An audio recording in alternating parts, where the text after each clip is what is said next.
সদস্য হতে হবে, কারণ পৃথিবী এখন ন্যাটো, ইউরোপিয়ান ইউনিয়ন আর আসিয়ানের। আমাদের সার্কের মতো অথর্ব কোনো সঙ্গের হাতে পৃথিবী নেই। এইটুকুই ছিল আজকের আলোচনা। আপনার যথোপযুক্ত এবং মূল্যবান মতামত জানিয়ে দিতে পারেন। Hello viewer, welcome back to another video. Viewer बहुत ही ज्यादा इंटरेस्टिंग और बहुत ही ज्यादा इंपॉर्टेंट किस्म की वीडियो आप लोगों के लिए लाए हैं वीवर। बांग्लादेश जो है वो नेटो के वेपन की तरफ झुक रहा है। बांग्लादेश जो है वो वीवर नेटो के जो पावरफुल किस्म के वेपन है उनको बाय करना चाहता है। तो वीवर वीडियो बहुत ही ज्यादा इंटरेस्टिंग होने वाली है। अभी तक आप लोगों ने हमारे चैनल को सब्सक्राइब नहीं किया हुआ तो प्लीज जल्दी से हमारे चैनल को सब्सक्राइब कर लीजिएगा। तो without wasting the time video को स्टार्ट करते हैं। বাংলাদেশের উদীয়মান অগ্রগতিশীল অর্থনৈতিক অবস্থা মার্কিন অস্ত্র বিক্রির জন্য সহায়ক বিধায় বাংলাদেশের অনুরোধের পরিপ্রেক্ষিতে তাদের ব্যবহৃত কমব্যাট এয়ারক্রাফট এবং তাদের Boeing Apache A64E guardian attack helicopter বিক্রির পরিকল্পনা করেছে। এছাড়াও আমেরিকার মিত্ররাষ্ট্রসমূহ আমাদেরকে বিভিন্ন সমরাস্ত্র অফার করেছে এবং এখনও করছে, যেমন ইতালিয়ার ব্রিটেন ইউরোফাইটার টাইফুন এবং ফ্রান্স তাদের রাফালে জেট ফাইটার অফার করেছে।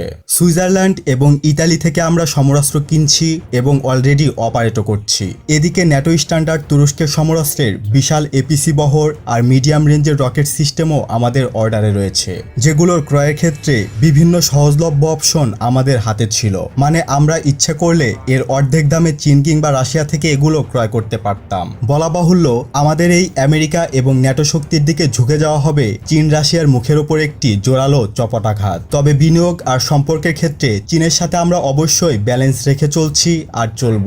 আপনারা জানেন বাংলাদেশ প্রচুর পরিমাণে রাশিয়ান সমরাস্ত্র ব্যবহার করে, তবে ইদানিংকালে এটা সহজেই অনুমেয় যে সোভিয়েত ইউনিয়ন ভাঙার পর রাশিয়ার কাছে হয়তো পর্যাপ্ত প্রযুক্তি নেই। তার বড় একটা অংশ ইউক্রেন সহ অনেক দেশের নিয়ন্ত্রিত।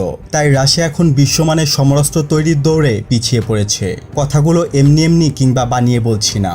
বর্তমান আধুনিক যুদ্ধ প্রযুক্তির সামনে সোভিয়েত প্রযুক্তি যে চরম ব্যর্থ, সেটা সম্প্রতি যুদ্ধ সময়ে ইসরায়েল এবং তুরস্কের প্রযুক্তির সামনে রাশিয়ার আত্মসমর্পণের পর স্পষ্ট হয়ে গিয়েছে। যেমন তাদের এয়ার ডিফেন্সের ব্যর্থতা।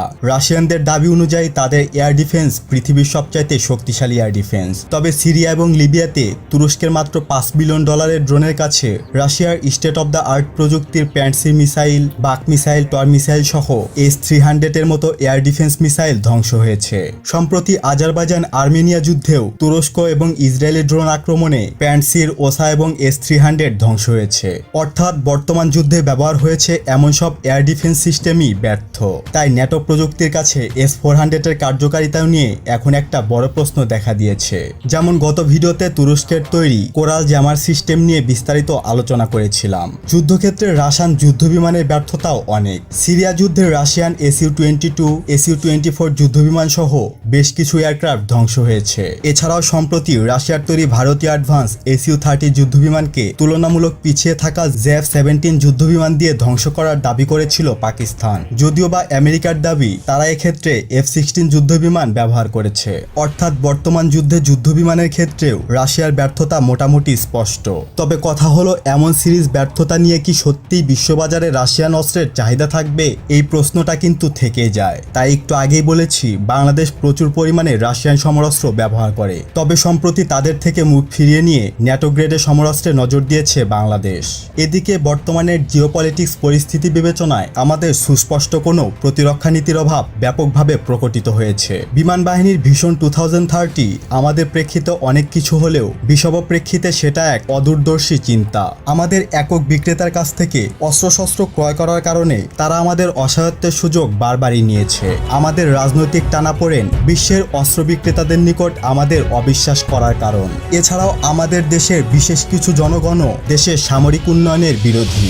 কোনো দামি অস্ত্র ক্রয় করার সাথে সাথেই আমরা আমাদের এসব সুশীল সমাজের লোকজনদের বিভিন্ন জায়গায় প্রতিফলন দেখতে পাই। এছাড়া নতুন অস্ত্র ক্রয়ের ক্ষেত্রে দীর্ঘসূত্রতা আমাদের সামরিক বাহিনীর পিছিয়ে পড়ার অন্যতম কারণ। এখনো আমাদের বিমান বাহিনীর কোনো মাল্টিরোল প্ল্যাটফর্ম নেই, মানে অফিসিয়ালভাবে কোনো চুজ নেই কোনো অ্যাটাক হেলিকপ্টার, নেই প্রয়োজনীয় রেঞ্জের সারফেস টু এয়ার মিসাইল। আমাদের সেনাবাহিনীর Russian state of the art Pantsir SAM এবং এন্টি এয়ারক্রাফট গানের দাম দিয়ে মাত্র 2 ইউনিট অর্লিকন GDF009 কিনতে পারলে আমরা কেনই বা বিশ্বাস করব যে আমাদের টাকার অভাব রয়েছে। মানে আমাদের GDF009 এর দাম দিয়ে রাশানদের গর্বের প্যান্টসির স্যাম সিস্টেমও কেনা যেত। একবিংশ শতাব্দীর সাথে তাল মেলাতে পারবে এমন অস্ত্র আমাদের নিকট রয়েছে হাতে গোনা পরিমাণে। হতাশাজনক হলেও সত্য যে আমাদের প্রতিবেশী যে কোনো দেশের এয়ার রেড ঠেকানোর ক্ষমতা আমাদের নগণ্য পরিমাণেই রয়েছে। যুদ্ধ চাই না বললেও যুদ্ধ যে কেউ চাপিয়ে দেবে না এটা বিশ্বাস করা আর প্যারাশুট ছাড়া বিমান থেকে লাফ দেওয়ার চিন্তা করা একই। তাই এই মুহূর্তে আমাদের প্রয়োজন একটি দূরদর্শী আর সুস্পষ্ট প্রতিরক্ষা নীতি।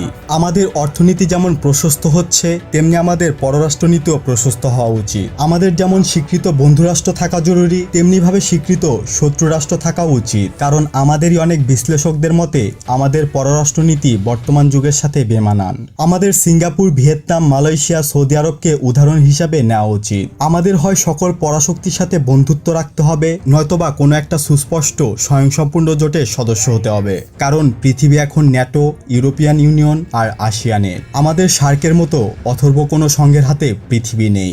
এইটুকুই ছিল আজকের আলোচনা। আপনার যথোপযুক্ত এবং মূল্যবান মতামত জানিয়ে দিতে পারেন নিচের কমেন্ট বক্সে।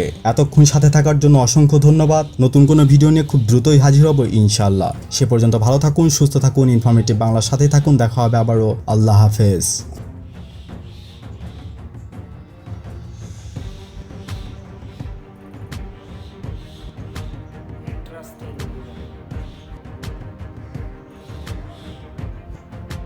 वाह वंडरफुल वीवर, क्या शानदार किस्म के नेटो के ये वेपन है जो बांग्लादेश इनको बाय करने में इंटरेस्टेड है। और बांग्लादेश की जो आर्मी है वीवर, उसकी पावर को बढ़ाने के लिए, उसकी ताकत स्ट्रेंथ को बढ़ाने के लिए वीवर ऐसे वेपन को बांग्लादेश की मिलिट्री को प्रोवाइड करना होगा। डेफिनेटली इंशाल्लाह बांग्लादेश ऐसा करेगा। बांग्लादेश की आर्मी को मजबूत तरीन किस्म के वेपन फराम किए जाएंगे।